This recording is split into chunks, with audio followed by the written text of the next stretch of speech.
Hello, welcome to the third episode of Let's Talk Sports by the Lake. I'm Julian Howell. And I'm Jake Bartko. And today we're talking about the NBA Finals. And first thing we're going to talk about is our predictions for how these NBA Finals are going to end up. Julian, what are your predictions for the Finals? My prediction is the Warriors in 7 games. Warriors in 7 games. Now, why do you think that?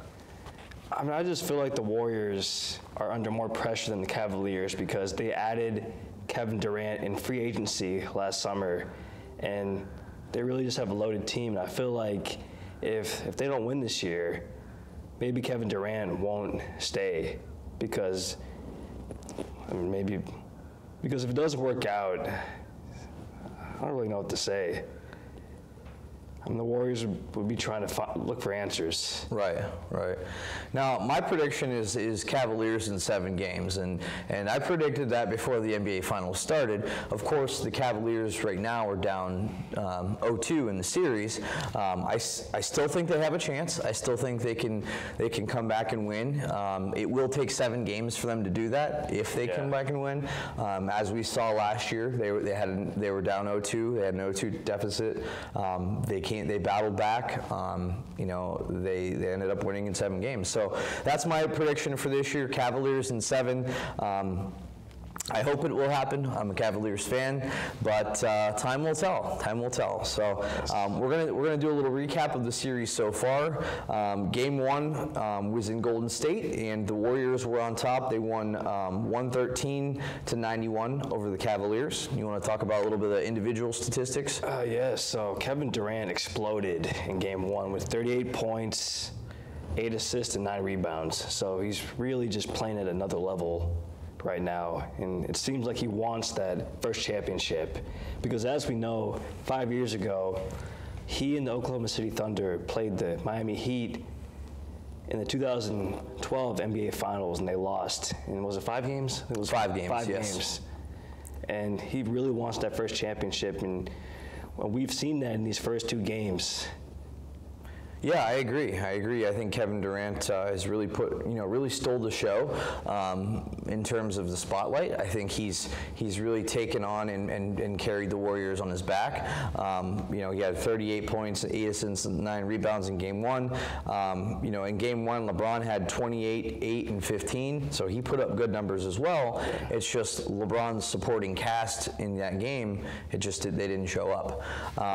Game 2, the Warriors. It was also in Golden State. The Warriors came out victorious once again. They scored 132 points to the Cavs 113. So again, the Warriors really led an offensive onslaught in Game 2.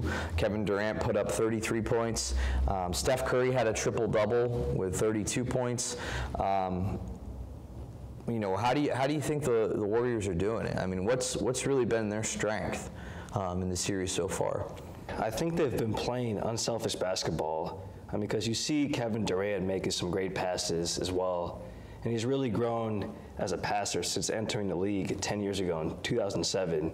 He had, along with his 33 points and 13 rebounds, he had 6 assists. So I feel like Kevin Durant is just making the right decision. He's taking the shot when he's open. He's driving to the basket. He's also making really good passes as well. Yeah, I think you're right. I think he's been the X factor. You have Klay Thompson, you have Draymond Green, you have Steph Curry. Of course, Steph Curry put up a triple-double, in Game 2 as well. So he had 32 points, 11 assists, and 10 rebounds. But I just think collectively there's so much firepower on that team and so much talent that they're really playing phenomenal basketball. LeBron James also had a triple-double in Game 2. He had 29 points, 14 assists, and 11 rebounds. But beyond that, Kyrie Irving had a decent game. Kevin Love had a decent game, but they didn't have any supporting cast around them. Nobody on the bench even scored in double digits. Yes, and we saw from the Warriors box score that two players on the bench scored in double digits, and for the Cavs, they're not even getting really anything out of J.R. Smith or Tristan Thompson. I mean, you look at the stat line, they're not really contributing anywhere. Through the first 2 games, J.R. Smith only has 3 points. Tristan Thompson only has 8 points. And you look at the stat line, and there's really no contribution anywhere.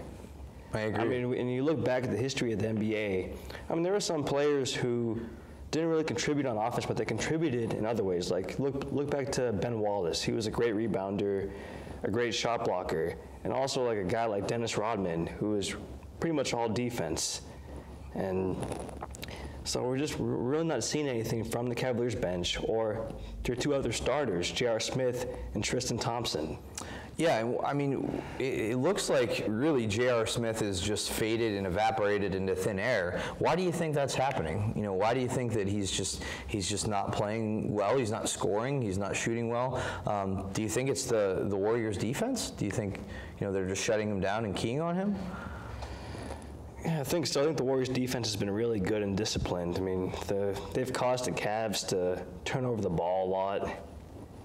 Yeah, I think you're right. I think just turnovers, it shows in the box scores. I mean, how much the Cavs have turned it over, and you really can't play efficient basketball when you're turning the ball over. Yeah. As we've said, Kevin Durant has dominated. I think he's the MVP of the series so far. Game 3 is going to be in Cleveland, so it's going to be exciting to watch. Hopefully, the Cavs can turn it around, make it at least a competitive series. Yeah.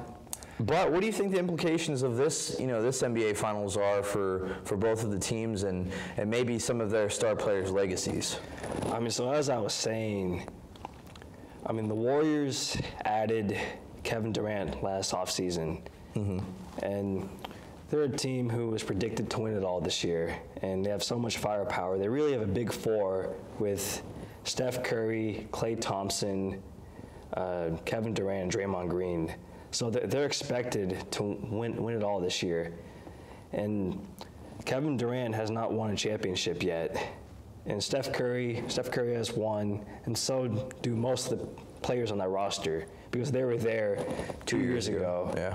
And so this is huge for Kevin Durant. I feel like the way he's been playing shows that he wants that championship so bad.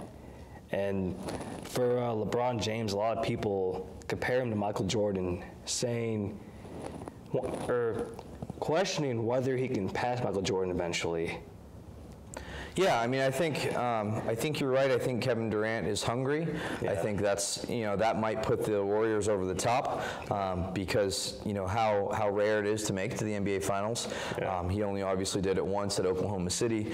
But on the other side of it, LeBron, this is his 7th straight NBA Finals. Yes. 7 straight years he's taken whatever team he's led to the NBA yes. Finals. A lot of people are asking the question: Is he the GOAT? Is he the greatest of all time? Yeah. Of course, right now Michael Jordan is, holds that title. Yes. But what does LeBron have to do, to get to, Michael Jordan's level or surpass Michael Jordan, as the greatest of all time? Well, I think going to 7 straight NBA Finals is really impressive. I mean, so he might be on his way, but maybe he has to win 7 championships to surpass Michael Jordan. And as we know, so far LeBron has 3, 2 at the Miami Heat, and 1 with the Cavaliers last year, the really big one. So I think he might have to get 7 to surpass Michael. Now, do you think if, say, LeBron James makes it to 10 straight NBA championships and wins 5 championships, do you think that will put him on the same level? Even though he only has 5, he goes to 10 straight NBA Finals. Do you think that'll, or do you think he has to get 7 to surpass Michael? Well, I think, either 7 or 4. Sorry, either 7 championships or 10 straight finals appearances will definitely allow him to surpass Michael Jordan. What do you think? No, I think that, he's on his way to surpassing him. I'm a big LeBron James fan. Yeah. I hope he does surpass Michael Jordan someday in terms of being the greatest basketball player ever. Yeah. But I think he at least needs to to have 5 to be in the conversation, just like Kobe Bryant, for example. Yeah. Kobe Bryant has 5 championships. He's the only person right now in my mind that can even be on that similar pedestal as Michael Jordan, or even be in that conversation. But I think LeBron is well on his way. I don't think he needs to get 7 to pass Michael, but I think just in terms of his entire career, how competitive he makes his teams, just making it to the NBA Finals is a great feat in itself. Yeah. Of course, the ultimate dream is to win every year, but it just depends on how competitive the other conferences that you're playing against. But yeah, it'll be interesting. I mean, we still have. It's a 2-0 series lead by the Warriors right now. We still have Game 3 coming up here pretty soon. Yes. And it'll be interesting to see if the Cavaliers can make this a competitive series. Yeah, definitely. Is there anything else you'd like to add to the NBA Finals 2017 right now? I really want to talk about how great this rivalry is. Because, I mean, as we know, the Cavaliers and Warriors have been in the finals the last 3 years. And the Warriors won in 2015, and the Cavaliers won last year in 2016. And so what makes this finals even more interesting is that they've played each other the last 3 years. And whoever wins at this might have the last laugh, if you will. And you look back to the history of the game, Magic Johnson and Larry Bird had some battles back in the 80s. Oh, yeah. Yeah, the Celtics and the Lakers. Larry Bird for the Celtics, Magic Johnson for the Lakers, as you know. And Magic won 2 of those, and Larry won 1. So Magic won the series 2 games to 1. The finals. Yeah, I mean, so series. They played each other 3 times in the finals. Right. So Magic won the finals series because he won 2 finals to Larry Bird's 1. Well, it'll be interesting to, as you put it that way. If the Warriors win this year, they'll be up 2 finals to 1. Yeah. Who's to say they don't make it to 5 finals in a row? You never know. We don't know what the balance of the NBA is going to be like in the next couple of years. Yeah. Right now, obviously, these 2 teams are very top-heavy. We had a pretty easy road to the finals.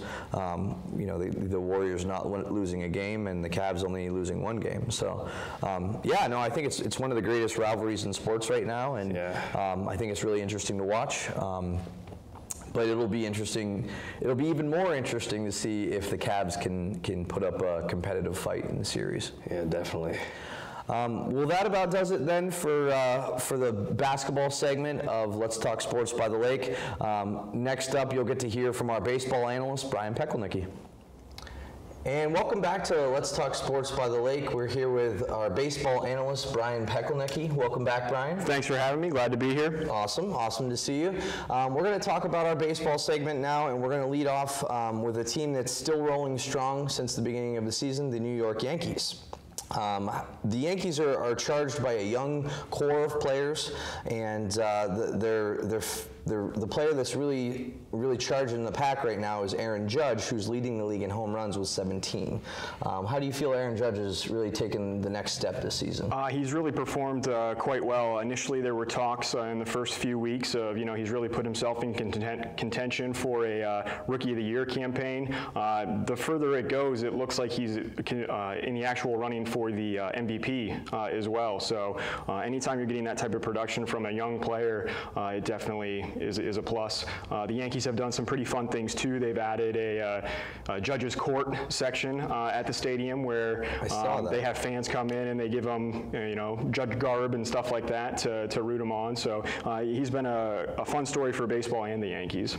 I agree. It's really refreshed the New York Yankees fan base. I think that people are excited about the Yankees again, and it's been a few years since that's actually happened. Right, and with Jeter's retirement ceremony this year and stuff too, people are starting to draw comparisons to Judge and Jeter in terms of their personalities and the type of person they are on and off the field. So it looks like the Yankees have a pretty good cornerstone of their franchise heading into the future to kind of fill that role. Not that anyone could replace Jeter, but to step up and be that brand for them.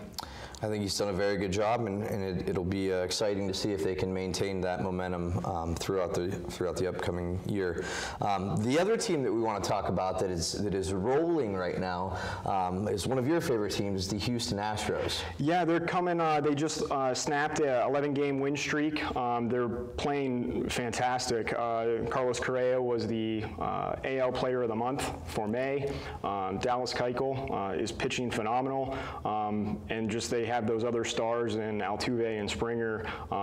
Adding the veteran bat as a DH of Carlos Beltran, who initially had spent some time with the Astros in the past. It seems that they're clicking on all cylinders right now. Yeah, anytime you put together a streak, of 11 games, I mean, you're on fire. I mean, it really is a tale to that mix of talent with the younger guys and then some veterans coming in and just holding that glue together. I mean, what Correa's up to 11 homers now and 40 RBIs. I mean, that's tremendous at this time of the year. Yeah, and there was initial, Carlos Correa got out to a little bit of a slow start. He only had 2 homers in the entire month of April. Some people were thinking that maybe it was a little bit of a lag from the World Baseball Classic that he performed in. Sometimes it's just hard to get going on the regular season when you're coming off the high of those intense games that we saw in the World Baseball Classic this past winter. But he's definitely clicking now. At the top of their lineup in George Springer, he's done phenomenal early on in the year, and then again most recently to start June, he has his home run bat working again. The one stat on him that's quite impressive is with 2 outs and runners on scoring position, he's batting .619. Which is just phenomenal. Anytime you're at the top of your lineup and there's people on base and you can either start a 2-out rally or continue one, and then you're turning it right back over with Altuve and Correa coming up next, you're going to have a lot of runs scored. Right, and I think that's where that's their strength right now is, I mean, they don't only just have a great pitching staff, which we'll touch on here in a second, but they're scoring runs by the dozens. And they set a franchise record in a recent series against the Twins. They scored 40 runs in a 3-game series. They have incredible offense, and as long as they can all stay healthy and keep going, they look to be a serious contender deep into the postseason. I agree.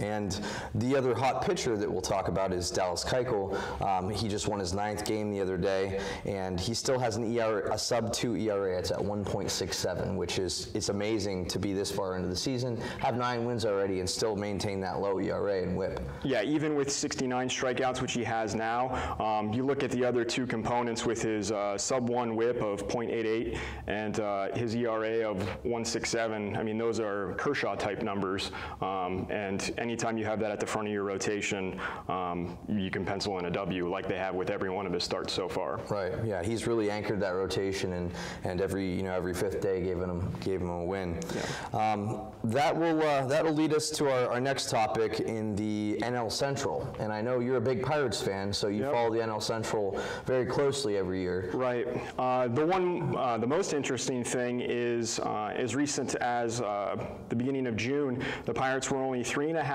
back on first place in the division, which is the closest they've been to first place since 2013, which of course was the first year that they made the postseason in a long stretch of 20 years. They followed it up in 2014 and 2015.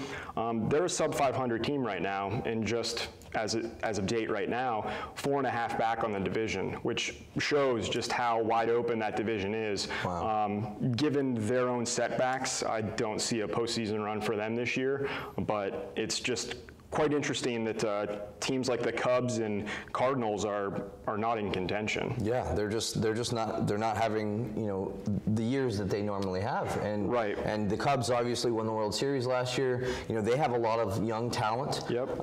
They seemed to put it together in 2016, but 2017 they're really struggling.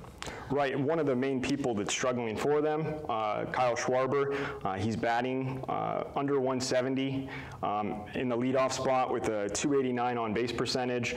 He's actually been demoted. He does not start against lefties. Now, he was their leadoff hitter, correct? He was their leadoff hitter, and many of you remember that he was a key component to their World Series championship against the Cleveland Indians. He missed almost all of last year with a leg injury, and really made it back in recovery just in time for game one and had a big impact on that team in that postseason, coming up with some clutch hits.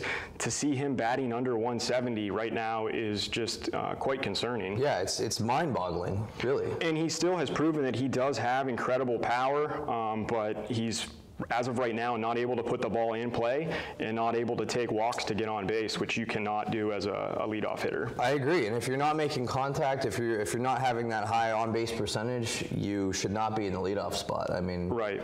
That's your job to set the table there.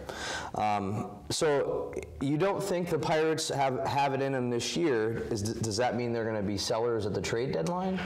Most likely, they probably will look to move some pieces.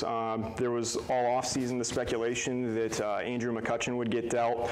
It still looks like that may happen this season. The problem with that is he's not playing well enough that anyone would need to take him right now. For the first time in his career and ever as a player, he was taken out of the top 4 spots in the lineup.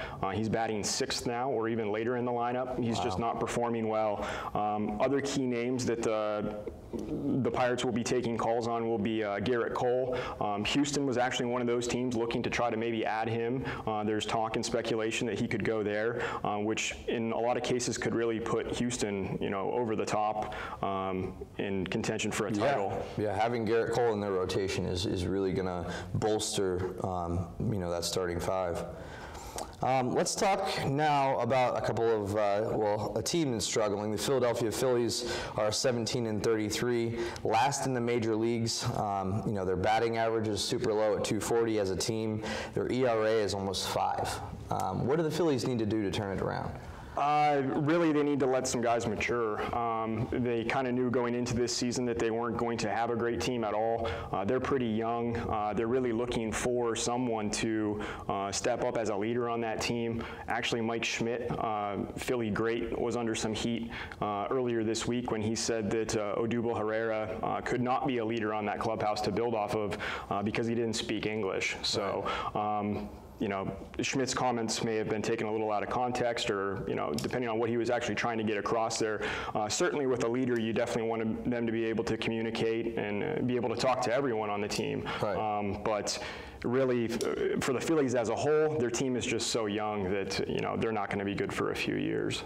I agree. I mean, Herrera has had an up and down year. It seems like after those comments were made, he's stepped it up. He's had a few homers in the past couple days. So we'll see if the Phillies can dig themselves out of that hole and turn that around. But yeah, it may just take some time, especially with the young talent that they have. Another player that's struggling, we're going to talk about Masahiro Tanaka. He has a 6.55 ERA, which really has ballooned in his last few games. Yeah, not what you want out of your ace of the staff and someone that you're counting on to go deep into games. He's run into trouble, especially with the long ball this year. One of the first games of the year, the season opener, he gave up multiple home runs to the Rays right off the bat, and it was maybe it was just some first game jitters, but it seems to have continued throughout the year, and you're not going to get many wins with a 6.5 ERA, which points to how well the rest of the Yankees have really played. That they've played so well and put themselves in contention for a playoff spot, which to many seem to be a year or two ahead of schedule. But if Tanaka can turn it around, they'll definitely be a force in the postseason. I agree. I think it's amazed a lot of people that with their ace pitching that poorly, that they have really held together such a tremendous record, winning already 30 games at this point in the season. But yeah, he's lost his last 5 starts, so hopefully number 6 is the magic number there for him. We're going to talk about an injury right now that was it was about a week ago, and it was what people say is one of the greatest players in our generation to play, and that is the Angels player Mike Trout. Not just our generation, it's any generation. The numbers he's put up are historic. At his point in his career, he already has more stolen bases than Rickey Henderson did. He already has more home runs than some of the all-time great home run hitters did at their age. He's just a phenomenal talent. And for some reason over the years, he just seems to get lost in the West Coast, playing on the Angels, a team that has not been good recently at all. But it's a tremendous loss not only for the Angels, who weren't going to do much this year anyways, but baseball in general, to lose that talent. Every time he's been in an all-star game, I believe he's hit a home run in each one of those games. Wow. He's a phenomenal talent that, with him being injured, it's quite detrimental. Yeah, I agree with you on that. I think it's detrimental to the whole major league scene. This is his first time being on the DL in his entire career. So, I mean, I think that's a testament to what kind of Iron Man player he is. Yeah, that definitely points to his greatness too. Of no matter the sport, any great player, there's always a trend of durability, and he's proven to have that. Other than this fluke injury sliding into second with the injury to his thumb. And just to let everyone, all of our viewers know, it seems like he's going to be out 6 to 8 weeks, but the update I received the other day is that he's on track to hopefully be at the shorter side of that 6 weeks. In recent news, the Cincinnati Reds slugger Scooter Gennett had quite the game last night. Yeah, it was one for the ages. He hit 4 home runs, had 10 RBIs. The one thing that kind of puts it into perspective is he's only the 17th player in baseball history to have 4 home runs in a game. Other notable stats to show you how infrequent that alone happens is there's been 315 people who have hit for the cycle in a game, and there's been 273 no-hitters. So to have only 17 people in the history of baseball to have 4 home runs in a game just shows to how remarkable it was. It really was. It really was. I got an alert on my phone, and I texted you, and I said, "Oh my gosh, he hit 3 home runs!" And then you texted me when he hit his 4th. And I thought the third one was a mistake. I thought I was getting old news that the second one, something was wrong with the Twitter update that I got, but it was correct. What's even more impressive about it, though, is the type of player that he is. He's a scrappy second baseman, 38. Utility player. He spent some time with the Brewers before, but you don't expect that out of someone like him who has 38 career home runs after several years in the big leagues. I wouldn't be as surprised if one day I look at my phone and it says Bryce Harper, Aaron Judge, Donaldson, some of those players hit 4 home runs, but to have someone like Scooter Gennett do it is truly remarkable. Yes, I agree. Final stat line for him on the game was 5 for 5, 4 homers, a single, and 10 RBI. The last topic we're gonna discuss today, Brian, is last week there was a little bit of a scuffle in a major league game on Sunday. It was Bryce Harper of the Washington Nationals, and he was hit by a pitch on his upper thigh by a reliever from the San Francisco Giants named Hunter Strickland. What do you think happened there, Brian? Hunter Strickland's feelings were hurt from 2.5 years ago in the postseason in 2014 when Bryce Harper took him deep twice. That's really what it was. Now, you think a pitcher carried that over 2 years later and said, "Hey, this guy hit 2 dingers off of me in the postseason. I really didn't like his attitude running around the bases." I can't imagine that someone would be that naive to do it, but he definitely did. It came out afterwards that through the Giants organization that Hunter Strickland had told Buster Posey not to get involved in the scuffle, that he was going to hit him as he approached, that he was going to hit Harper, which Buster Posey came under some tremendous scrutiny for not running out to try to stop Harper, which is typically the job of any catcher right. during that. I think Buster Posey is such a unique talent, though, that the Giants may have even instructed him, "Hey, we'll let our pitchers fend for themselves in any situation." But there's a couple different theories as to what actually happened. Did Buster Posey think, this guy's on his own, he's going rogue, I don't agree with this, he can handle it himself, or did the Giants or Strickland tell him not to get involved? But it's certainly an interesting topic. But yeah, it appears that Strickland just let that sit with him for the last few years. For a couple of years, yeah. It's interesting because you don't see a lot of big brawls like that in baseball anymore. And the game has really changed to where, they're still letting them handle it on the field a little bit, but the umpires usually get in the middle, or the catcher gets in the middle before anything can happen. Yeah, this one was pretty unique in that, punches were actually thrown. One of the more notable ones that happened recently was Rougned Odor and Jose Bautista, throwing down at second base a few years ago. But Yeah, it was definitely a unique situation.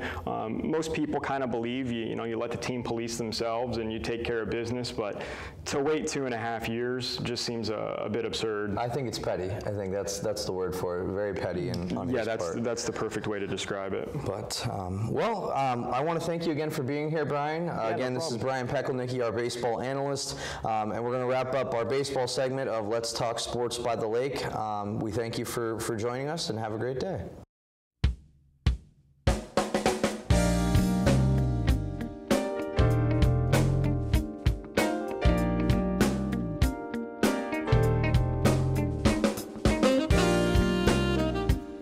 Thank you.